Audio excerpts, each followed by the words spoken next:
TGIF, everyone.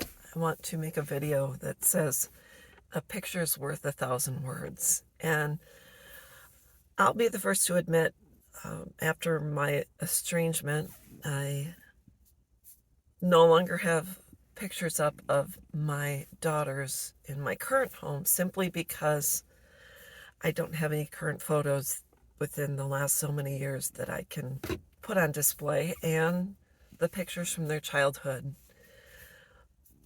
that happened over 10 years ago. So right now, currently, I just have pictures up from my wedding, my husband, my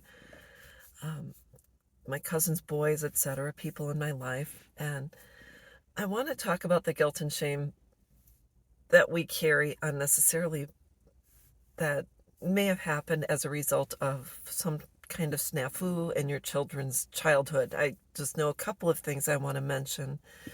Oldest daughter got a cavity when she was 3, ended up having a root canal, and at the age of 4 she had a tooth pulled. They took her back into the room without me, and I carry guilt from that. Youngest daughter, when she was, I think, 5, she had her dressy shoes on, and she was walking around in the garage with my then husband, and I said, watch her because I'm worried about nails.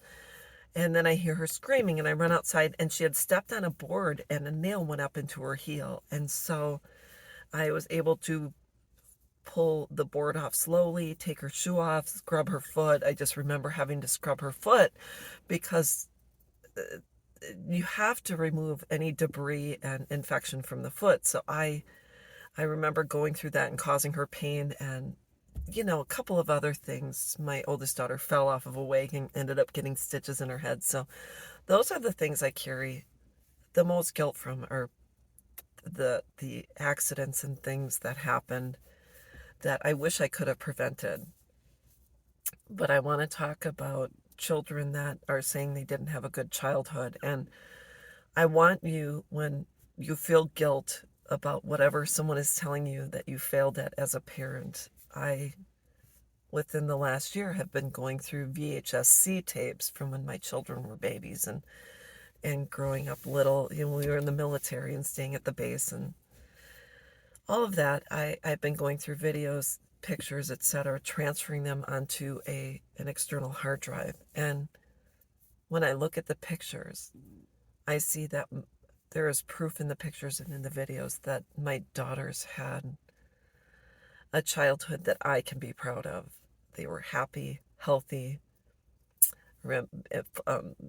rambunctious, were able to play, express themselves, and you can see the joy in their face, not only when I hold them, but when they hold me and they come up to me, Mom, I love you, and things like that. And I want to say that I was not perfect. I wish I could have prevented harm coming to my children through accidents and things, but I know for a fact I did not intentionally harm my children or intentionally put them in harm's way. I can't say once again I was perfect, but when I look at old videos and old pictures, all I know is I did my very best, and I gave my children a reason to smile. I know they felt loved, they did feel safe, etc. And